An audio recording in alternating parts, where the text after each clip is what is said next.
me in my wellies at Electric Picnic last year, about 3 months before major floods devastated Cork City and the gallery where I work and what I'm the director of, which is the Glucksman Gallery in University College Cork. And I think we've got a picture coming up of how the gallery looked on the floods. And this is me still in my wellies 3 months later, working on the conservation of the artworks. And thanks to all the incredible conservators who travelled from all around the country to be with us. And I know we're going to hear from Niamh McGuinn in the National Gallery later. The National Gallery conservators wore much more serious green wellies. But I suppose the point is I never thought I'd be glad to be back in my wellies talking about the gallery, but thanks to Connor, I'm actually got a chance to tell you about what's on in the gallery now, which is a show about music and art called MIXTAPES. And MIXTAPES is an exhibition about the representation of music and how, I suppose, we express ourselves through music. So I'm going to just show you some of the works that are in the exhibition, including an amazing kind of mixtape of itself by this artist, Alejandro Cesarco, which he took every song by the Ramones, beginning with the word I, and made it this kind of it's called the Ramones, an autobiography of the Ramones. And then this other work by Mark Bale, who is a sculptor, and it was the work here is kind of part memoriam to heavy metal and part kind of shrine to rock and roll and the idea of youthful rebellion having been passed. And the album cover is something which is very important in the show. And here it's kind of memorialized like a precious art object by the artist Fergus Feherty. One of the things we were really aware of when we were putting together the exhibition was that most of the representations of people who make mixtapes in the movies tend to be geeky boys, and for some reason that geeky boy nearly always is John Cusack.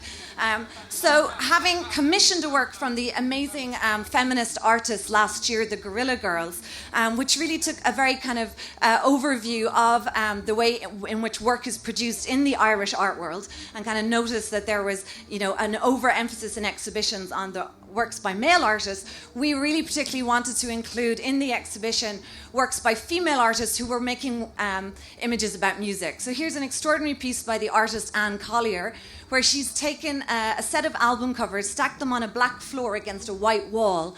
And the album cover that she's used features the artist, or the actress Ingrid Bergman, and it's the soundtrack from the film For Whom the Bell Tolls. And it's a very beautiful image, I think, very emotional, and it's kind of playing with the idea of actually here the album is the subject, and Ingrid is the subject of the album itself.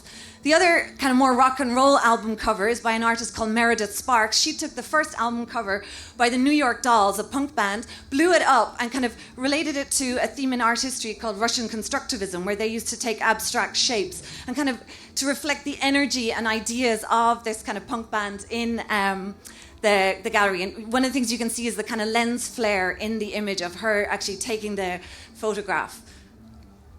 Go on to my next slide. So these are my favourite images. This is by the artist Linder, who is part of the kind of Manchester scene with the Buzzcocks. And here you see two very edgy-looking girls. And she makes these collages and kind of handcrafted, homespun type of images from these photographs, which almost kind of go against the idea of this kind of cool kind of punk scene that she was involved in. She had her own band, Lupus, but designed most of the album covers for the Buzzcocks, including a quite extraordinary image that we've got coming up, as well as the installation of her works, where I think in a nod to Christine, you see her kind of decapitated with the iron instead of the head. She was the orgasm addict. And this is the display of works in the Glucksman Gallery. Someone like Linder was a huge influence on a young artist that we have in the show called Sarah Doyle, who made beautiful watercolor drawings from people who were rehearsing dance hall moves off of YouTube. So these are people who do kind of, post videos of themselves rehearsing in their rooms. And she made these really quite delicate and gorgeous watercolor drawings against a white background, and then reanimated them. So they're actually an animation. And of course, in that, go back up onto YouTube, kind of completing this cycle of where they actually came from. And I'm going to show you a slide of the animation in the gallery. It plays to this quite kind of tinkly child kind of music box animation. And these are people here. And it's just to say that not just me, but Christine, who was speaking earlier, gave us a great shout out. We're also the exhibition pick in The Guardian today. So if you're feeling kind of you need a bit of music and art after the picnic's over, you're all welcome to come to the Glucksman in Cork, and you'll be very welcome in your wellies as well. Thank you.